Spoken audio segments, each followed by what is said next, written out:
हाँ जी dear viewer, स्वागत है आप सभी का एक बार फिर से आपके अपने चैनल पर। मैं Narendra Kumar, faculty of Wisdom Academy आरनो से। आज का जो मेरा वीडियो है वो रहने वाला है क्लास +2 के लिए। जैसे कि आप जानते हो कि सब्जेक्ट वही सेम पॉलिटिकल साइंस जिसका हमने लास्ट वीडियो अपलोड किया, और हमारे चैप्टर का नाम रहेगा challenge and restoration of Congress party. जैसे कि इससे लास्ट जो हमने वीडियो बनाया था, उस वीडियो के अंदर हमने पढ़ा था कि जो 1952 से लेके 1967 तक जो कांग्रेस पार्टी है वो भारत के अंदर डोमिनेंस कर रही थी। अब इस चैप्टर के अंदर हम पढ़ेंगे कि उस डोमिनेंस को कौन से जो चैलेंज है वो मिले। खास तौर पर ये चैप्टर के अंदर हम 1960 का जो टाइम पीरियड है, 1960 का मतलब है 1960 से लेके 1970 तक ऐसे कौन से इंसिडेंट हुए जिसकी वजह से जो कांग्रेस पार्टी है उसका भारत की पॉलिटिक्स के अंदर डाउनफॉल आया, और उस डाउनफॉल के रीजंस को पढ़ेंगे कि कैसे कांग्रेस पार्टी एक बार दोबारा से डाउन आई, और उसके बाद कांग्रेस पार्टी को कैसे रीस्टोर किया गया। रीस्टोर का मतलब होता है एक बार फिर से कांग्रेस पार्टी को दोबारा कैसे राइज किया गया। तो डाउनफॉल अगर मैं आपको पर्टिकुलर एक परफेक्ट आइडिया दूं तो 1962 से लेके 1969 तक एक बार तो आएगा कांग्रेस का डाउनफॉल, लेकिन उसके बाद 1969 से लेके 1971 तक 2 साल के अंदर अंदर कुछ पॉलिसीज आएंगी जिसकी वजह से कांग्रेस पार्टी एक बार फिर से दोबारा रिकवरी करेगी। तो हमारा जो ये चैप्टर है वो 1962 से लेके 1971 तक रहने वाला है। इसके अंदर हम कांग्रेस का डाउनफॉल भी पढ़ेंगे, जिसके लिए हमने वर्ड यूज किया यहाँ पर चैलेंज, और उन चैलेंज के साथ साथ में ये भी पढ़ेंगे कि कैसे उन चैलेंज के साथ कांग्रेस पार्टी ने रिकवरी की है, उनको कैसे सॉर्ट आउट किया है टाइम टू टाइम प्रॉब्लम्स को, और कैसे एक बार फिर से कांग्रेस पार्टी 1971 तक आते आते एक बार फिर से दोबारा उसी पीक पॉइंट पर पहुंच गई जैसे कि पंडित जवाहरलाल नेहरू के टाइम पीरियड में डोमिनेंस था। तो शुरुआत करते हैं चैप्टर की। पहले कुछ आपको मैं इस चैप्टर के अंदर बेसिक जो कंसेप्ट है वो आपको बताऊंगा, ताकि आप एक अंडरस्टैंडिंग कर सके कि इस चैप्टर की स्टोरी क्या है, उसका थीम क्या है। सबसे इंपॉर्टेंट बात आपको पहले तो ये याद रखनी है कि जो पंडित जवाहरलाल नेहरू का टाइम पीरियड है एज ए प्राइम मिनिस्टर 1947 से लेके एग्जैक्ट डेट है 27 मई 1964 तक। इसके बाद कांग्रेस पार्टी के नए प्राइम मिनिस्टर बने लाल बहादुर शास्त्री जी, जिनका टाइम पीरियड 1964 से लेके 11 जनवरी 1966 तक। इसके बाद जो पार्टी की कमान I as a prime minister वो थे इंदिरा गांधी, और इंदिरा गांधी 1966 से लेके 1977 तक कांग्रेस पार्टी के प्राइम मिनिस्टर रहे। 3 पॉइंट तो आपको ये याद रखने हैं। ये तो थे प्राइम मिनिस्टर। अब इसके बाद दूसरी इंपॉर्टेंट बात, कांग्रेस पार्टी के कुछ मेंबर्स थे जिनको हम बोलते हैं सिंडिकेट। सिंडिकेट जैसे कि मैंने लास्ट वीडियो के अंदर भी बताया था, जो भी कांग्रेस पार्टी के सीनियर लीडर्स हैं उन्हीं को हम यहां पर बोल रहे हैं सिंडिकेट।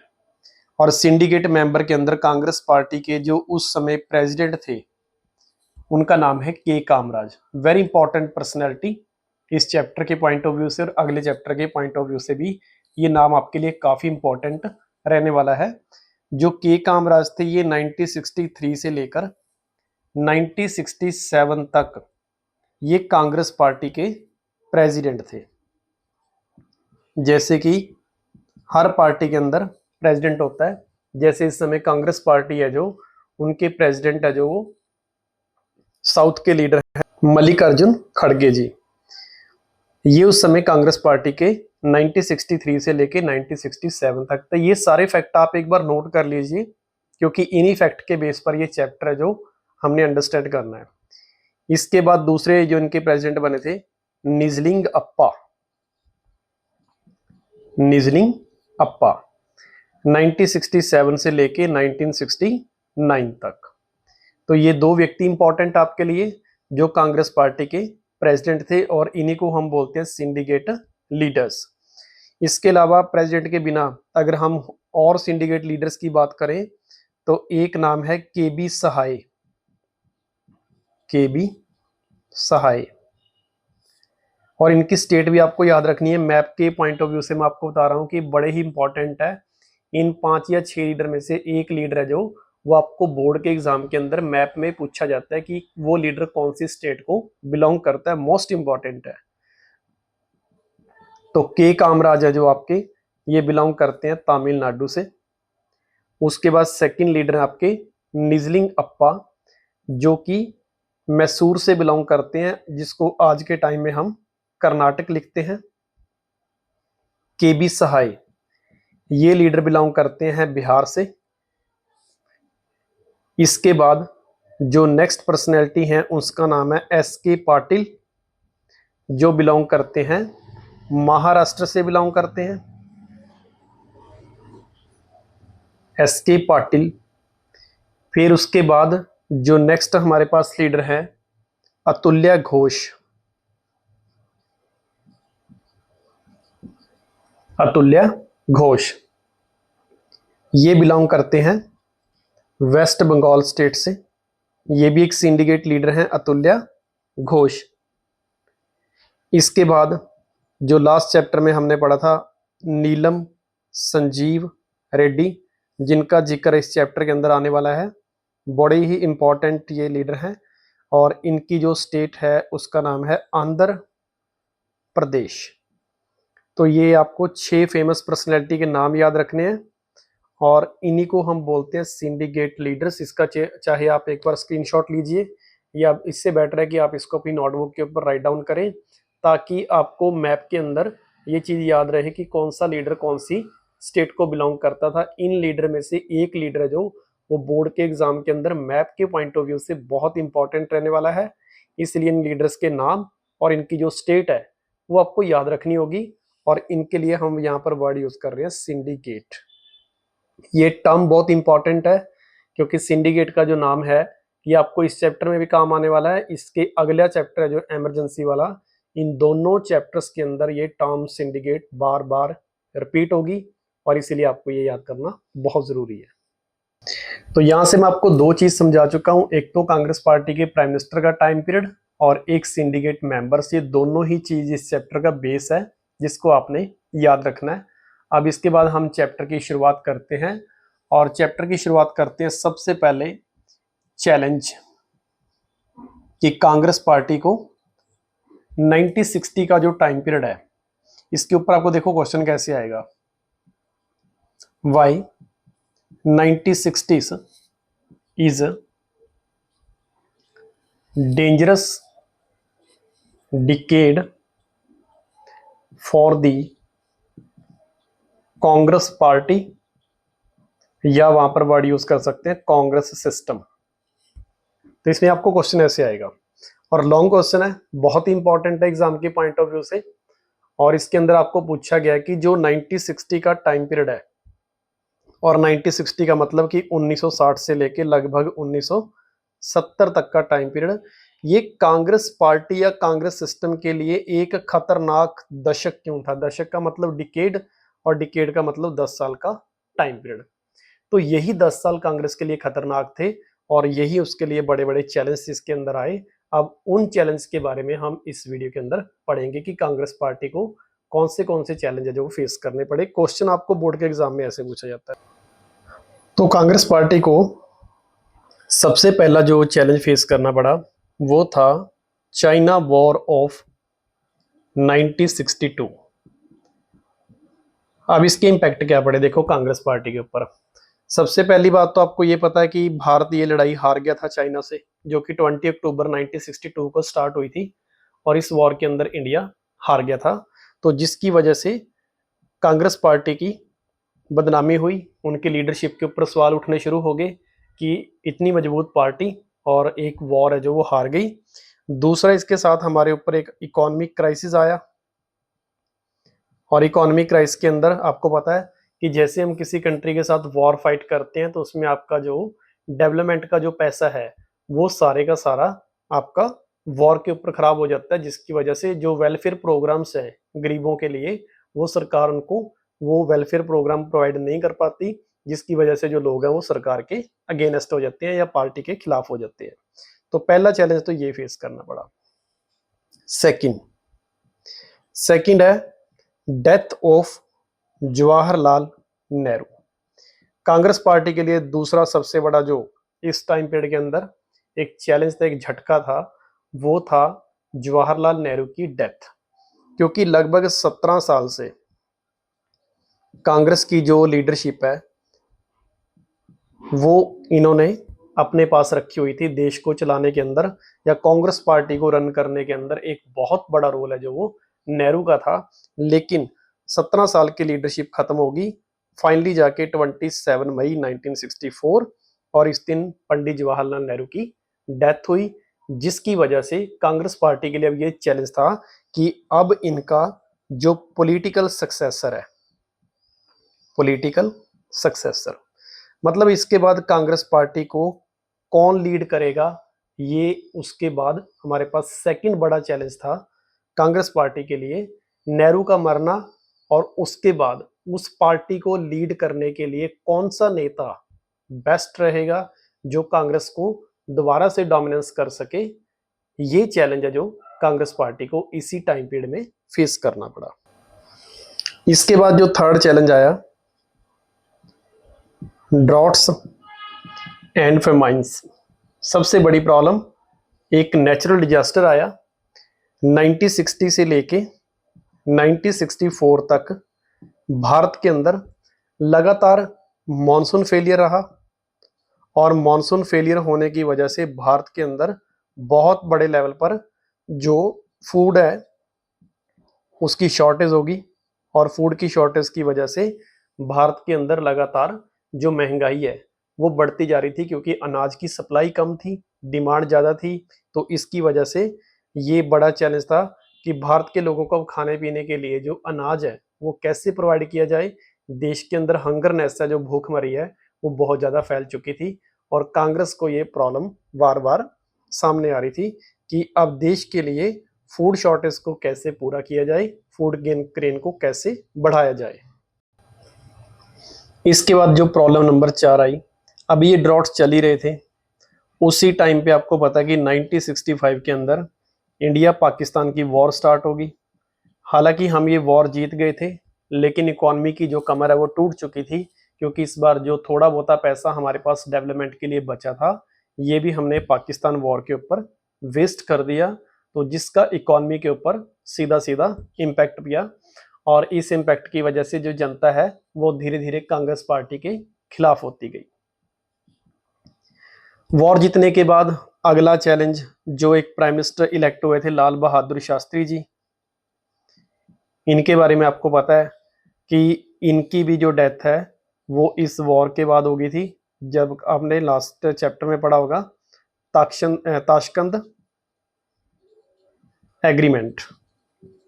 ताशकंद है जो वो आपका उज्बेकिस्तान की कैपिटल है, जहाँ पर इंडिया और पाकिस्तान के बीच में समझौता हुआ था, और जैसे ये एग्रीमेंट करने के बाद नेहरू जी लाल बहादुर शास्त्री जी वापस आ रहे थे तो उनकी मौत हो गई थी। तो जिसकी वजह से कांग्रेस पार्टी के लिए एक बार दोबारा से फिर वही चैलेंज आया कि नेहरू का सक्सेसर तो हमने शास्त्री को ढूंढ लिया, लेकिन अब शास्त्री के मरने के बाद नया सक्सेसर कौन होगा, नया लीडर कौन होगा जो पार्टी को आगे लेके जाएगा। ये एक बड़ा चैलेंज था। तो इसके बाद हमें एक नए सक्सेसर मिली पॉलिटिकल पार्टी के अंदर, कांग्रेस के अंदर, और इंदिरा गांधी को प्राइम मिनिस्टर बनाया गया। इसकी मैं पूरी स्टोरी आपको एक बार दोबारा से रिपीट करूंगा कि ये कैसे कैसे सिस्टम हुआ, नेहरू के बाद कैसे इंदिरा गांधी या जो लाल बहादुर शास्त्री है उनको किस तरीके से इलेक्ट किया गया था, उनके बीच में क्या क्या कंट्रोवर्सी थी। बहुत ही इंटरेस्टिंग टॉपिक है। अब ये टॉपिक कंप्लीट होने के बाद आपको वो टॉपिक जल्दी ही एक्सप्लेन किया जाएगा। इसके बाद जो हमारे पास नेक्स्ट चैलेंज था वो था आपका political earthquake. Most important question आपका बोर्ड के एग्जाम के लिए, ये डायरेक्टली आपको 2 मार्क्स के अंदर पूछा जाता है कि what is a political earthquake of 1967। राजनीतिक भूकंप ये कैसे हुआ? देखो 1967 में सेंट्रल गवर्नमेंट और स्टेट गवर्नमेंट दोनों के इलेक्शन हुए और इस इलेक्शन का जो रिजल्ट आया वो कांग्रेस पार्टी के लिए एक भूकंप था। कैसे था? इस समय कांग्रेस पार्टी की जो सेंट्रल गवर्नमेंट के अंदर जो सीट आई वो अब तक की सबसे लोएस्ट सीट थी। 300 से डाउन आके पार्टी 283 तक आ गई। जो पहला इलेक्शन था उसके अंदर कांग्रेस को 364 सीट आई थी, फिर 352 आई, फिर उसके बाद 361। तो पार्टी की सीट लगातार पहले 300 350 प्लस चल रही थी, लेकिन ये पहली बार हुआ कि यहाँ पर कांग्रेस की सीट है जो वो सबसे लोएस्ट पॉइंट पे आ गई और 283। हालांकि सेंट्रल गवर्नमेंट में सरकार तो बना ली, लेकिन सबसे बड़ी समस्या थी कि जो पहले 3 इलेक्शन थे उसके मुकाबले ये सीट सबसे कम आई। उसके बाद दूसरा इसलिए था क्योंकि उसी समय स्टेट गवर्नमेंट के इलेक्शन हुए, तो लगभग 9 स्टेट्स के अंदर जो कांग्रेस पार्टी है वो इलेक्शन हार गई। हालांकि इसमें से 7 स्टेट में तो डायरेक्टली बिल्कुल ही लॉस था। 2 स्टेट के अंदर कांग्रेस पार्टी ने सरकार तो बनाई, लेकिन वो सरकार उनको कोalition बनानी पड़ी। तो कुल मिला के कहें तो कांग्रेस पार्टी पहली बार ऐसा हुआ कि 9 स्टेट्स के अंदर बैक टू बैक इलेक्शन हारी। और इसके अलावा जो कांग्रेस पार्टी के इंदिरा गांधी के कैबिनेट मंत्री थे, कैबिनेट मंत्री लगभग आधे कैबिनेट मंत्री कोई छोटी पोस्ट नहीं होती, बहुत बड़ी पोस्ट होती है। इतने बड़े लीडर होते हैं इसके अंदर। उन बड़े लीडर में से लगभग हाफ ही जो लीडर्स हैं वो खुद ये इलेक्शन हार गए। के कामराज इलेक्शन हार गया, जेबी सहाय इलेक्शन हार गया, सिंडिकेट मेंबर में से निजलिंगप्पा इलेक्शन हार गए। बड़े बड़े लीडर्स हैं जो वो इस इलेक्शन में हार गए। और इसीलिए कांग्रेस पार्टी के लिए जो 1967 का इलेक्शन है इसको हम बोलते हैं political earthquake. One of the most important question for the board exam कि why the 1967 election is a political earthquake for the Congress party. तो 3 पॉइंट याद रखने हैं कि एक तो सेंट्रल गवर्नमेंट में सरकार तो बनाई, लेकिन पहले 3 इलेक्शन के मुकाबले सीटें बहुत कम आई। दूसरा 9 स्टेट्स के अंदर इलेक्शन हार गई और कैबिनेट मंत्री खुद, आधे से ज्यादा जो कैबिनेट मंत्री है वो अपनी खुद की सीट है जो वो हार गए थे। तो ये सारे चैलेंज थे कांग्रेस पार्टी के लिए 1967 तक के। अब इससे भी बड़ा जो कांग्रेस पार्टी के लिए जो अगला झटका था इस पार्टी के अंदर वो था 1969 का प्रेसिडेंट इलेक्शन। इसकी वजह से, इस इलेक्शन की वजह से कांग्रेस पार्टी 2 पार्ट में डिवाइड होगी।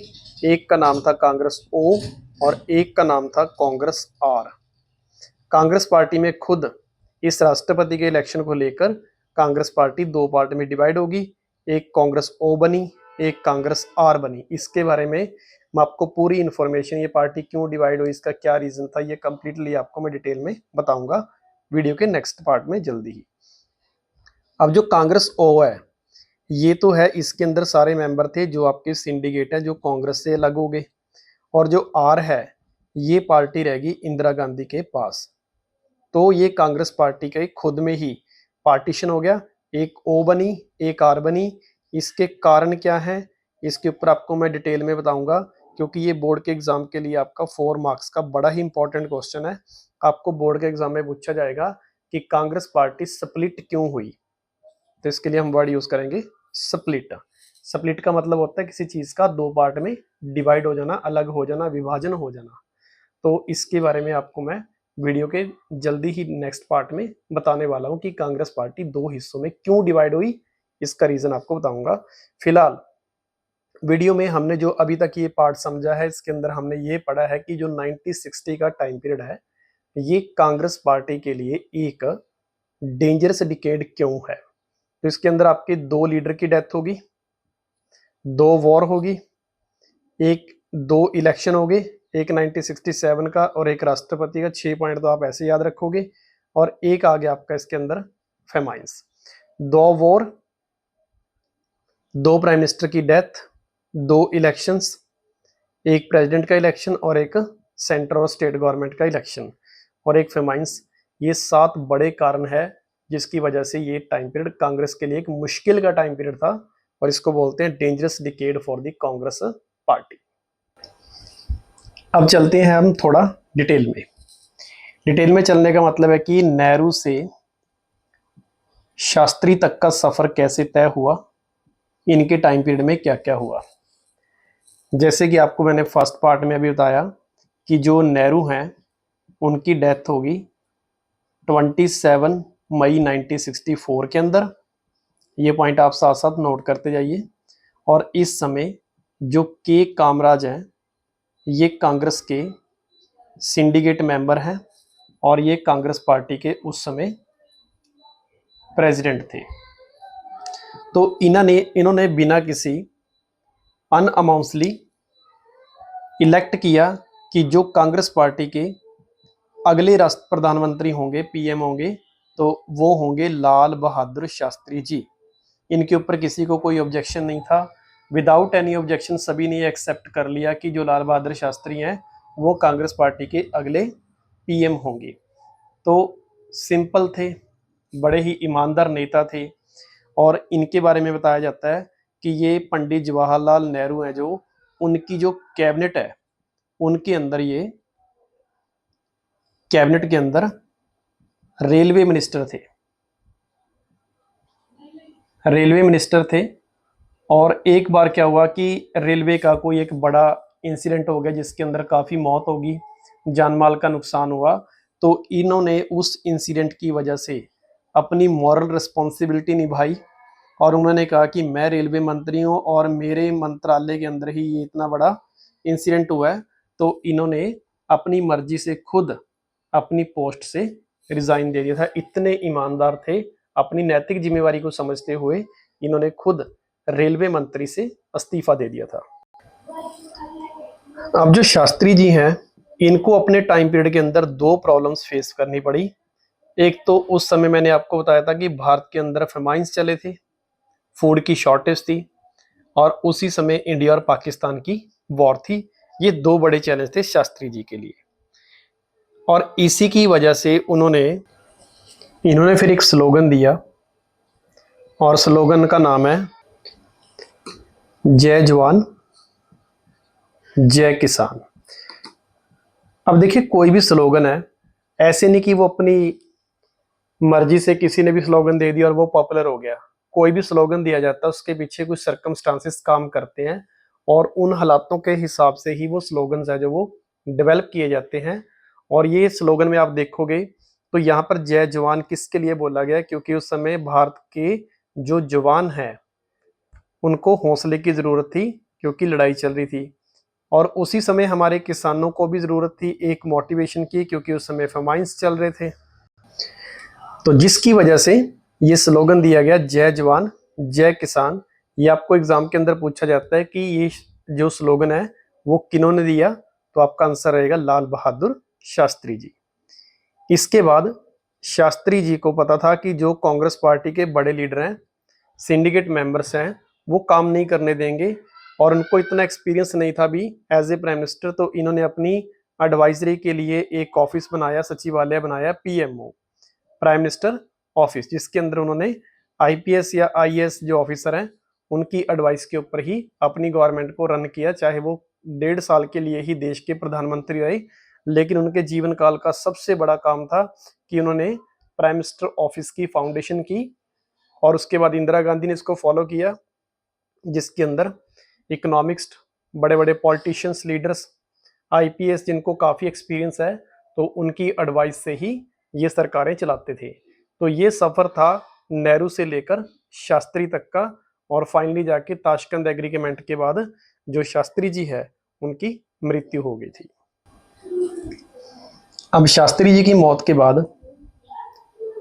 नेक्स्ट जो पॉलिटिकल सक्सेसर थे कि कांग्रेस पार्टी का अब जो उत्तराधिकारी है वो किसको बनाया जाए, तो कंपटीशन 2 व्यक्ति के बीच में था। एक तो थी इंदिरा गांधी, जो पार्टी के सीनियर लीडर थे, वो चाहते थे कि इंदिरा गांधी को प्राइम मिनिस्टर बनाया जाए जितना भी टाइम बचा है 1 साल का, क्योंकि 1967 में इलेक्शन होने हैं और 1966 के अंदर शास्त्री जी की डेथ हो गई थी। और जो दूसरे यहाँ पर दावेदार थे उनका नाम है मोरारजी देसाई, जो कि काफी लंबे समय से प्राइम मिनिस्टर बनने की रेस में थे। अब जो सिंडिकेट लीडर है वो मोरारजी देसाई को इग्नोर करना चाहते थे। कारण क्या था? क्योंकि कोई भी पार्टी है उसके जो प्रेसिडेंट होते हैं, जैसे उस समय के कामराज था, तो ये सीनियर लीडर थे। और जो मोरारजी देसाई हैं, अगर इनको पीएम बनाते तो ये भी एक सीनियर लीडर थे। तो सीनियर व्यक्ति सीनियर को कंट्रोल करेगा, ये काफी मुश्किल काम है। जो इंदिरा गांधी थी, इनके पास इतना एक्सपीरियंस नहीं था। तो इनका मानना था कि अगर जो कंट्री का प्राइम मिनिस्टर है वो हमारे कंट्रोल में रहेगा तो हम पार्टी के अंदर बने रहेंगे। अगर वो सीनियर लीडर को प्राइम मिनिस्टर बना देते तो सीनियर को कंट्रोल नहीं कर सकता, लेकिन जो सीनियर है वो इन एक्सपीरियंस कह लो या आप जूनियर कह लो, उसको इजीली क्या कर सकते हैं? कंट्रोल। तो के कामराज खुद चाहते थे कि जो इंदिरा गांधी है वो प्राइम मिनिस्टर बने, मोरारजी देसाई ना बने, क्योंकि ये सीनियर है और सीनियर के लिए सीनियर को कंट्रोल करना मुश्किल है। वो ऐसा प्राइम मिनिस्टर चाहते थे जो पार्टी के सिंडिकेट मेंबर के प्रेशर के अंडर काम करे। लेकिन कन्फ्लिक्ट इतना ज्यादा हो गया कि इंदिरा गांधी के खिलाफ बहुत सारे लीडर्स हैं जो वो मोरारजी देसाई की तरफ खड़े थे और वो नहीं चाहते थे कि इंदिरा गांधी प्राइम मिनिस्टर बने। अब इंदिरा गांधी को प्राइम मिनिस्टर बनाने के पीछे क्या क्या लॉजिक्स हैं? सबसे बड़ा लॉजिक क्या है कि इसको कंट्रोल करना इजी है। क्यों इजी है? क्योंकि इसके पास एक्सपीरियंस नहीं है, तो इसलिए लीडर बड़े ये चाहते थे कि हम इसको इजीली कंट्रोल कर सकते हैं।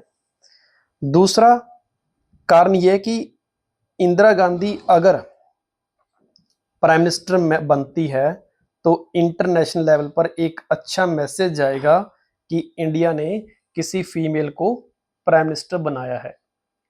क्योंकि अभी तक अमेरिका जैसे देशों के ऊपर ये आरोप लगता रहा है कि अमेरिका में 47 के आसपास प्रेसिडेंट हुए हैं, लेकिन उनमें से एक भी फीमेल नहीं है।